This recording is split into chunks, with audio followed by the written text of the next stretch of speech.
Good morning friends. आज की class में हम सुश्रुत संहिता सूत्र स्थान के कुछ इंपॉर्टेंट पॉइंट्स पढ़ने वाले हैं। आपका कल एग्जाम है। आज हम सुश्रुत संहिता पूरा कंप्लीट कर लेंगे। उसके कुछ इंपॉर्टेंट पॉइंट्स आपको काफी हेल्पफुल रहेगा एग्जाम के लिए। चलिए शुरू करते हैं। पहला क्वेश्चन है, आयुर्वेद किस वेद का उपांग है या उपवेद है? तो अथर्ववेद का है। स्थापनम आयुर्वेदा बलकरम किसके लिए आता है? रसायन के लिए आता है ना। रसायन क्या करता है? वय का स्थापन करता है, आयु और मेधा को बढ़ाने वाला होता है। फिर हमने चार चीजें पढ़ी थी सुश्रुत सूत्र स्थान के फर्स्ट चैप्टर में, बहुत ज्यादा इंपॉर्टेंट है। अल्प दुष्ट क्षीण विशुष्क, है ना। जो हमने हाँ, एक और क्वेश्चन यहाँ से पूछा जाता है कि आचार्य सुश्रुत ने अष्टांग आयुर्वेद सभी की परिभाषा कहाँ पर बताई है? काय, बाल, ग्रह, ऊर्ध्वांग, शल्य, है ना। जो श्लोक है ये तो उनका है, बागभट जी का। पर हर एक का डेफिनेशन उन्होंने सूत्रस्थान के फर्स्ट चैप्टर में बताया। और चार प्रकार के शुक्र में क्या क्या करते हैं, प्रीवियस ईयर के पेपर में आपने देखा होगा, चूड़ियां बनाने के लिए क्वेश्चन आया था। तो अल्प वीर्य में पुष्टि आप्यायन, दुष्ट वीर्य में प्रसाद या शोधन, क्षीण में वृद्धि, और शुष्क में क्या करते हैं? जनन, उत्पत्ति। दोनों चीजें आपको याद रखना है, ठीक है, क्योंकि कभी कभी पुष्टि से ही पूछ लिया जाएगा, आप्यायन से। तो याद करते, अल्प में आ है, आ से आप्यायन। या कोई चीज अल्प है तो आप उसकी पुष्टि करने का काम करते हैं। जैसे मान के चलो, गाय जो है दुग्ध उसका कम आ रहा है, तो हम क्या करेंगे? उसको पुष्टि वाली चीजें खिलाएंगे। अल्प में क्या करेंगे? पुष्टि वाली चीजें खिलाएंगे। और आ से हमने कोट बना लिया था। दुष्ट लोग प्रसाद नहीं खाते हैं, या दूषित चीजों में हम शोधन कराते हैं। क्लियर हो गया ना? दुष्ट लोग जो होते हैं वो प्रसाद थोड़ी ना खाते हैं, है ना, कि वो भगवान को ही नहीं मानते। और दुष्ट या दूषित चीजों में हम क्या कराते हैं? शोधन कराते हैं। कोई चीज क्षीण है तो उसको क्या करेंगे? वृद्धि। वृद्धि को ही उपचय बोलते हैं। देखिए, अल्प और क्षीण में बहुत कंफ्यूजन होता है ना। अल्प में आप्यायन या पुष्टि करते, क्षीण में वृद्धि या उपचय। अल्प में वृद्धि नहीं है, ठीक है ना। क्षीण में क्या है? वृद्धि और उपचय है। शुष्क वीर्य में क्या करेंगे? जब सूख गया है तो जनन कराएंगे, उत्पत्ति कराएंगे। कोड बनाकर याद करा देती हूँ। शुष्क, कोई कुछ चीजें ऐसी होती जिनके बीज सूख जाते हैं, सूखने के बाद ही हम उनको लगाते हैं। किस चीज के लिए लगाते? ताकि नए पेड़ों की उत्पत्ति हो या नए पौधों की उत्पत्ति हो, उनका जनन हो। तो शुष्क में उत्पत्ति या जनन हो जाएगा, है ना। अच्छे से याद कर लीजिएगा। इसके अलावा आप खुद अलग अलग बना सकते हैं तो बना लेना, इम्पोर्टेंट है। चतुर्थ ग्राम में क्या आता है? भूत कौन बनता है? इंसान। किस में आते हैं? जरायुज। तो जरायुज के साथ जो तीन चीजें हैं वो किस में आती? चतुर्भुज भूत ग्राम में, है ना। स्वेदज, जरायुज, अंडज और उद्भिज। निग्रह हेतु चार हैं, संशोधन, संशमन, आहार और आचार, है ना। ये संशोधन, संशमन, आहार, आचार है, ये विहार नहीं है ना। एक मिनट।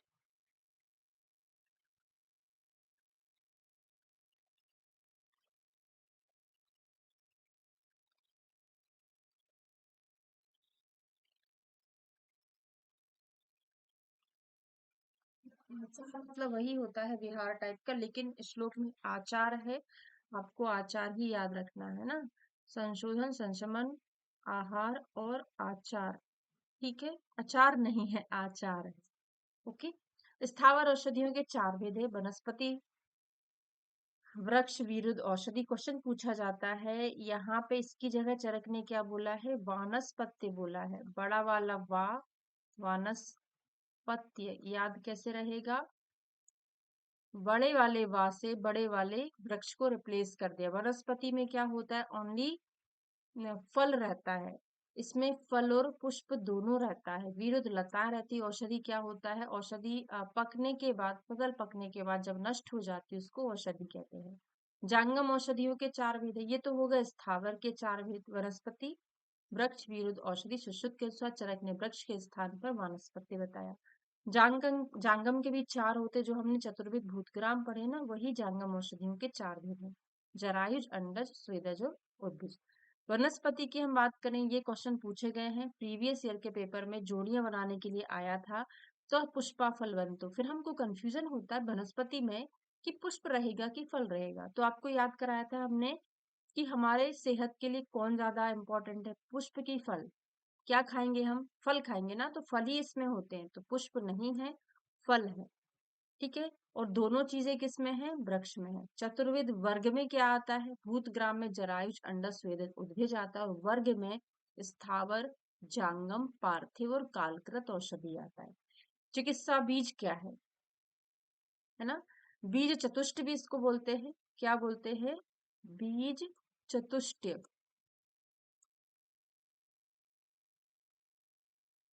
ठीक है। उसमें क्या आता है, पुरुष व्याधि औषध क्रियाकाल। कोड बनेगा, पुरुष को व्याधि हुई तो हमने उसको औषधि दी। औषधि देना एक प्रकार की क्रियाकलाप है ना। तो पुरुष व्याधि औषधि और क्रियाकाल।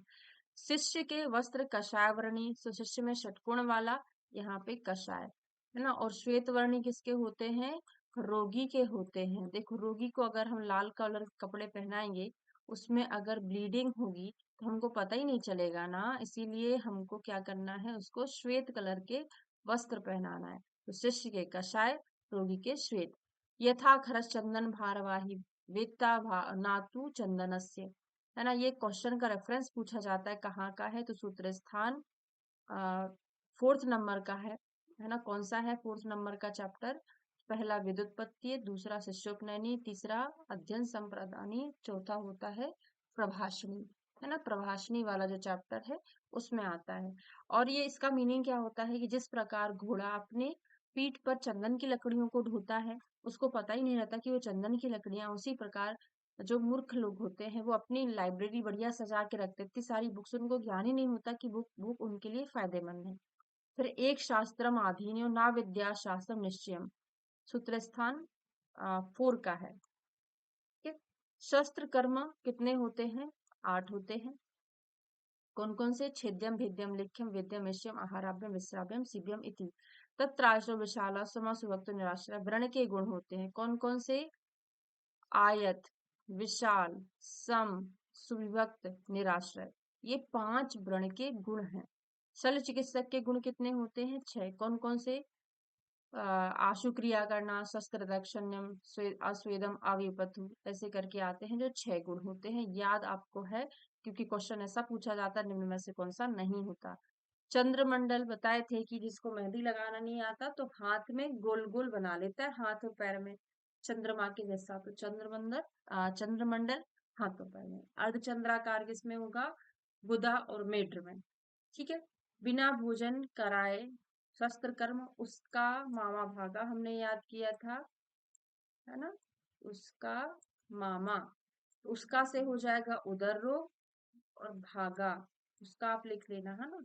उसका से उदर रोग, माँ से मुख रोग, आ से अर्श, माँ से मूलगर्भ, आ से अश्मरी, भागा से हो जाएगा भगंदर। ठीक है। किस ऋतु में दूसरे दिन पट्टी खोलते हैं, तीसरे दिन का याद कर लो पहले। हे शिव, अपने तीसरे नेत्र को खोलो, तो हे हेमंत, शिशिर और बसंत। ठीक है। वा से वर्षा नहीं कर देना, शिव में, बसंत में क्या आता है, बा आता है, कि शिव में क्या रहता है, याद रहेगा वैसे, है ना। और दूसरे दिन में बची हुई 3 ऋतु क्या हो जाएंगी, शरद, ग्रीष्म, वर्षा।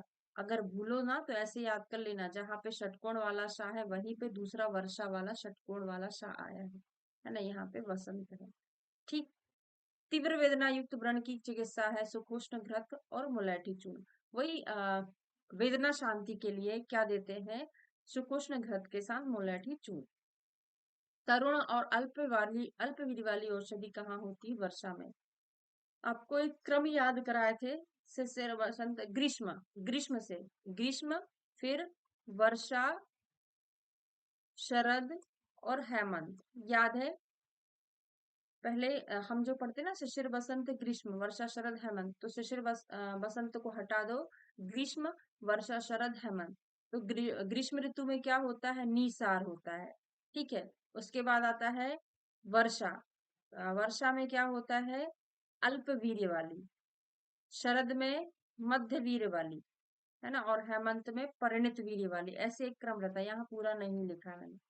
संध्या के समय किस ऋतु के लक्षण है वर्षा के? अर्धरात्रि में शरद के। ये कैसे हमने काउंट किया था? तो देखिए, जब भी हमको ऋतुओं की तुलना दिन से अहोरात्रि से करना है तो बसंत से काउंटिंग करेंगे। तो बसंत, ग्रीष्म, प्रावट, वर्षा, शरद, हेमंत, है ना? बसंत, ग्रीष्म, प्रावट, वर्षा, शरद, हेमंत। और यहाँ पे आपको क्या लिखना है? पूर्वान्ह, मध्यान्ह, फिर सायाह्न, अर्धरात्रि, है ना? फिर अर्धरात्रि में से करके फिर पूर्वान्ह करके आ जाता है पूरा का पूरा। एक बार फटाफट रिवाइज करा देती हूँ, है ना? तो बसंत, ग्रीष्म, प्रावट, वर्षा, शरद, हेमंत, पूर्वाह्न, मध्याह्न, अपराह्न हो जाएगा। फिर प्रदोष, अर्धरात्रि और प्रत्यूष। ठीक है, ये मुझे याद नहीं आ रहा था। पूर्वाह्न, मध्याह्न, अपराह्न, फिर प्रदोष, अर्धरात्रि और प्रत्यूष काल।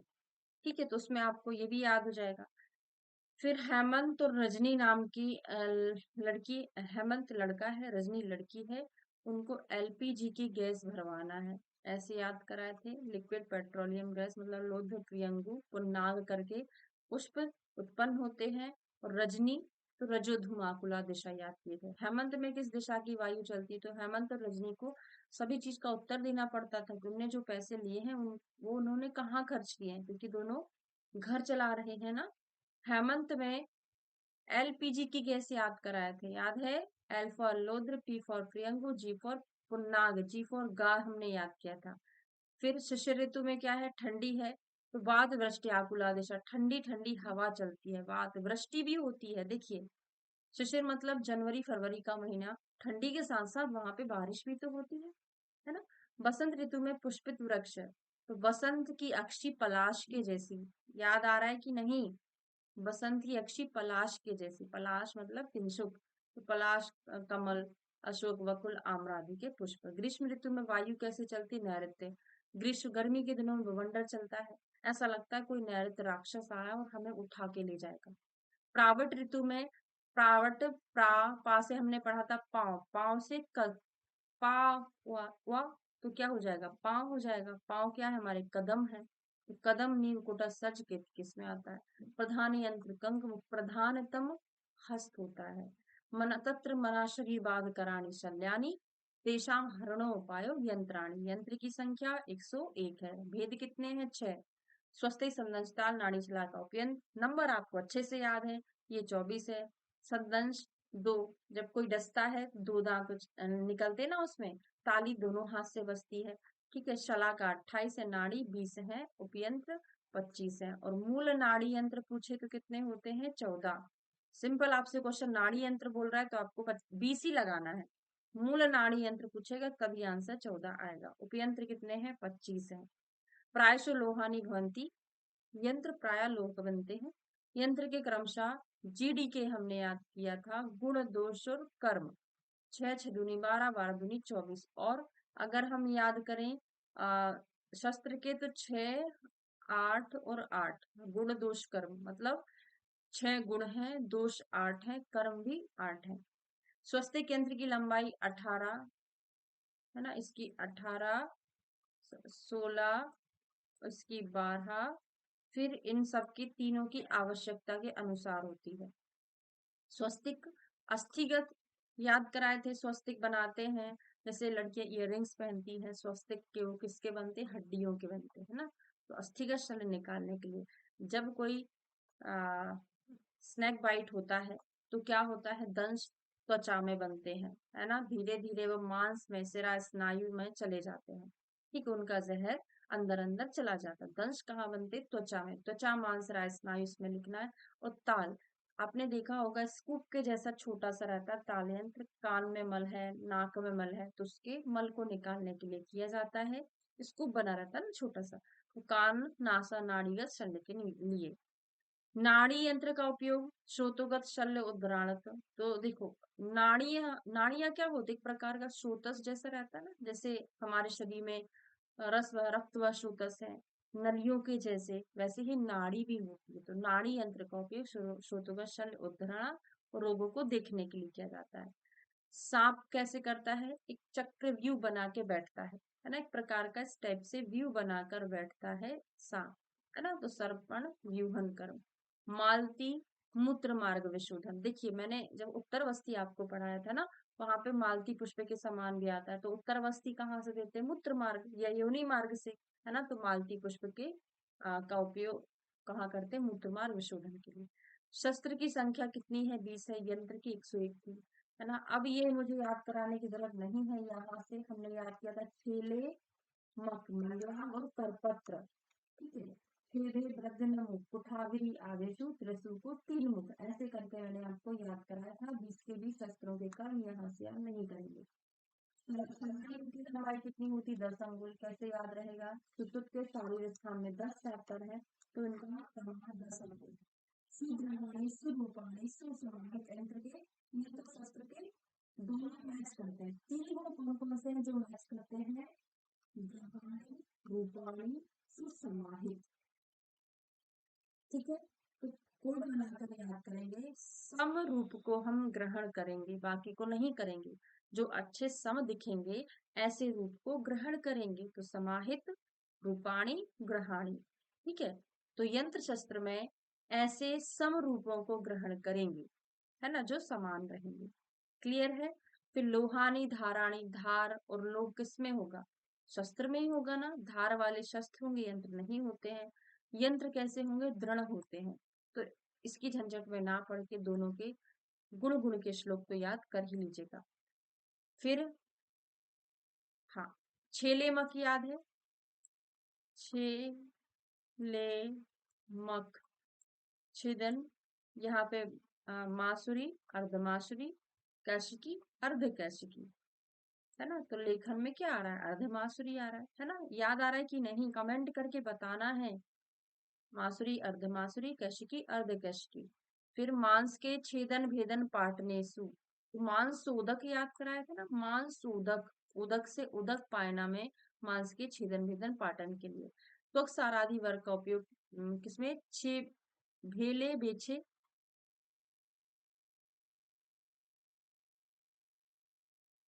ये मैंने क्या बना दिया है? नहीं नहीं, ये छेले मत थोड़ी ना है, ये क्या है? छे भेले बेछे है भाई। भेले बेछे, छेले में तो वो है छेदन लेखन के लिए मंडलाक कर पत्र, वो है। भेले बेछे है ना। तो भेदन, लेखन, वेधन और छेदन। तो हमने याद कराया था कि त्वक सारादि वर्ग में वा चला गया है, यहाँ से वा चला जाएगा तो क्या हो जाएगा? भेदन, छेदन और नहीं नहीं, दो चले जाएंगे यहाँ पे, वो क्षार में जाता है। तो क्या हो जाएगा? बीच के दो गायब, तो भेदन और छेदन हो जाएगा। वेधन, ऐषण, कर्म, संधि, बंधन, तीन चीजें एबीसी करते हैं। A B C.